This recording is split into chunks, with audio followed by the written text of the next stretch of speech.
Colonoscopy এটি আসলে কখন করার প্রয়োজন পড়ে? যখন আমাদের সন্দেহ হয় যে কোনো রোগীর হঠাৎ করে দেহের ওজন কমে যাচ্ছে, তার দেহে রক্ত স্বল্পতা দেখা দিচ্ছে, কি কারণ? সেটি দেখার জন্য আমরা করে থাকি। কিংবা আল্ট্রাসনোগ্রাফিতে দেখলাম যে লিভারে এসে ক্যান্সার বাসা বেঁধেছে, তখন আমরা কোলোনোস্কোপি করে থাকি এবং সন্দেহটি থাকে কোলন কিংবা রেকটামে ক্যান্সারের আবির্ভাব ঘটেছে কিনা সেটি দেখার জন্য করে থাকি। আবার কিছু, কিছু ক্ষেত্রে করে থাকি যে পায়ুপথে রক্তপাত হচ্ছে, সেই রক্তপাত কি কারণে হচ্ছে সেটি জানার জন্য বিশেষ করে কোলন কিংবা মলাশয়ে পলিপ রয়েছে কিনা, কিংবা টিউমার রয়েছে কিনা, কিংবা ক্যান্সার রয়েছে কিনা, কিংবা আলসারেটিভ কোলাইটিস রয়েছে কিনা, কিংবা ক্রনস কোলাইটিস রয়েছে কিনা, এই জিনিসগুলো দেখার জন্য আমরা কোলোনোস্কোপি করে থাকি। এছাড়া 50 ঊর্ধ্ব বয়োজ্যেষ্ঠ যে কোনো ব্যক্তিকেই বলা হয় যে কোলোনোস্কোপি করতে, কেননা এই ধরনের রোগীদের ক্ষেত্রে কোলন ক্যান্সারের আবির্ভাব হওয়ার সম্ভাবনা বেশি। এছাড়া যদি দেখা যায় রোগের পারিবারিক ইতিহাসে দেখা গেল কারো কোলন ক্যান্সার রয়েছে, সেক্ষেত্রেও কিন্তু আমরা কোলোনোস্কোপি করে থাকি। এন্ডোস্কোপির মতো কোলোনোস্কোপি সেটিও আসলে ব্যথামুক্তভাবে করা যায় কিনা? নিশ্চয়ই দক্ষ অভিজ্ঞ গ্যাস্ট্রো-লিভার বিশেষজ্ঞ কোলোনোস্কোপিও কিন্তু ব্যথামুক্তভাবে করতে পারেন এবং এটি সম্ভব। এবং দক্ষ অভিজ্ঞ যে ট্রেইনড আছেন, অর্থাৎ প্রশিক্ষিত ভালো ট্রেনিং পাওয়া গ্যাস্ট্রো-লিভার বিশেষজ্ঞের হাতে কোলোনোস্কোপিতে আসলে ব্যথা কিংবা যন্ত্রণার ভয় একেবারেই থাকে না। কোলোনোস্কোপির কোনো পার্শ্ব প্রতিক্রিয়া বা কোলোনোস্কোপি করবার পর আসলে কোনো সমস্যা হয় কিনা? সাধারণত কোলোনোস্কোপিতে তেমন পার্শ্ব প্রতিক্রিয়া হয় না।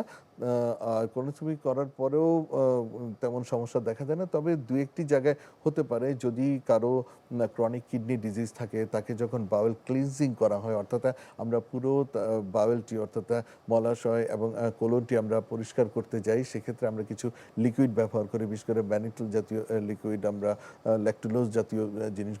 তখন দেখা যায় তার ইলেকট্রোলাইট ইমব্যালেন্স ঘটতে পারে, কিডনির ক্রিয়েটিনিন বেড়ে যেতে পারে, এই ধরনের সমস্যাগুলো হয়ে থাকে।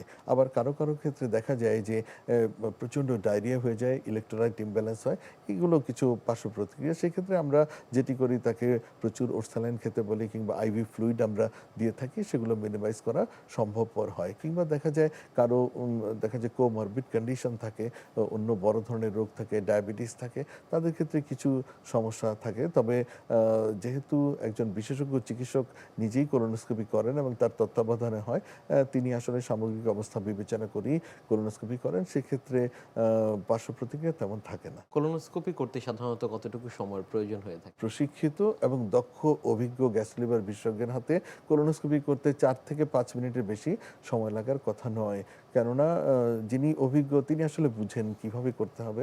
এন্ডোস্কোপি ও কোলোনোস্কোপির এই বিষয়গুলো নিয়ে আপনার কাছ থেকে আমরা আরও শুনবো। তবে তার আগে আমাদের এই অনুষ্ঠানে একটি নিয়মিত সেগমেন্ট হচ্ছে বিভিন্ন খাদ্যের পুষ্টি গুণাগুণ সম্পর্কে আমাদের দর্শকদের জানিয়ে দেয়া। প্রিয় দর্শক, দেখছেন স্বাস্থ্য প্রতিদিন। কথা হচ্ছিল খুব গুরুত্বপূর্ণ একটি বিষয়, এন্ডোস্কোপি ও কোলোনোস্কোপি নিয়ে। অনুষ্ঠানে এ পর্যায়ে দেখে নেব বিভিন্ন খাদ্যের পুষ্টি গুণাগুণ সম্পর্কে আমাদের পুষ্টিবিদের কাছ থেকে।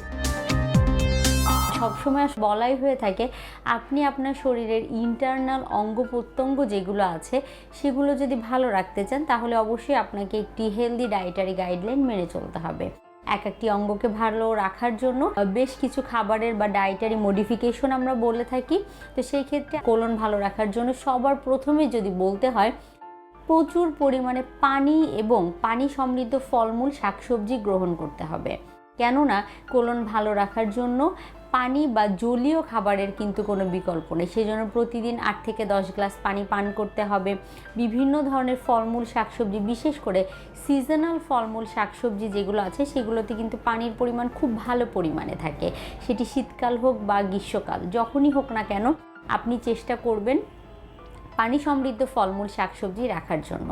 প্রতিদিন যদি একটি করে কচি ডাবের পানি পান করতে পারেন, সেটিও কিন্তু আপনার শরীরে পানির চাহিদা পূরণ করার ক্ষেত্রে গুরুত্বপূর্ণ ভূমিকা পালন করবে। এর পরবর্তীতে বলবো যে সবসময় আসলে প্রচুর পরিমাণে পানি জাতীয় খাবার গ্রহণ করার পাশাপাশি আপনার খাদ্য তালিকায় ফলমূল শাকসবজি থেকে যেমন আপনি পানি পেয়ে যাচ্ছেন, পাশাপাশি আপনার কোলন ভালো রাখার জন্য অন্যান্য পুষ্টি উপাদানের চাহিদা পূরণ করতেও কিন্তু এটি সাহায্য করে থাকে। সেজন্য কোলনকে ভালো রাখতে হলে আপনাকে অবশ্যই কি করতে হবে, প্রচুর পরিমাণে ফলমূল শাকসবজি বা এই জাতীয় খাবার থেকে তৈরি করা বিভিন্ন খাবার অপশনগুলো রাখতে হবে।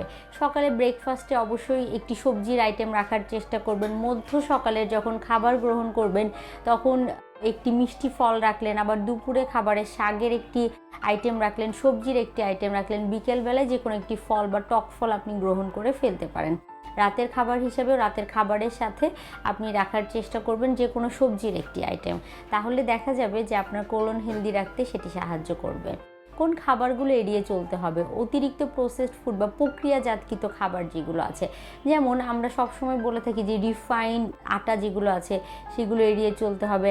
আবার অতিরিক্ত সাদা আটা থেকে তৈরি করা খাবার বা খাবার সামগ্রী যেগুলো আছে সেগুলো এড়িয়ে চলতে হবে। পাউরুটি, পাস্তা, সাদা আটা থেকে তৈরি করা খাবার সেগুলো এড়িয়ে চলার চেষ্টা করতে হবে, না হলে এটি কিন্তু আপনার কোলনকে হুমকির মুখে ফেলে দিবে। অতিরিক্ত চা কফি পান করার অভ্যাস অনেকের ক্ষেত্রেই থাকে, তো তাদের ক্ষেত্রে আমি বলবো যদি আপনি আপনার কোলনকে ভালো রাখতে চান তাহলে কিছুটা হলেও লিমিটেড করে দিতে হবে অতিরিক্ত চা কফি পান করাকে। তার পরবর্তীতে লাল মাংস আমাদের দেহের বিভিন্ন ধরনের পুষ্টি উপাদানের ঘাটতি পূরণ করতে সাহায্য করে, কিন্তু এই লাল মাংস অতিরিক্ত গ্রহণ করলে বিভিন্ন গবেষণায় উঠে এসেছে যে সেটি কিন্তু আপনার কোলনকে হুমকির সম্মুখীন করে দেয় বা কোলনের বিভিন্ন রোগের আশঙ্কাকে বাড়িয়ে দেয়। সেজন্য অবশ্যই আপনি যদি আপনার কোলনকে ভালো রাখতে চান আপনাকে এই লাল মাংসের অতিরিক্ত গ্রহণ এড়িয়ে চলতে হবে। চেষ্টা করবেন মাসে 1 থেকে 2 বার এই লাল মাংস গ্রহণ করার জন্য।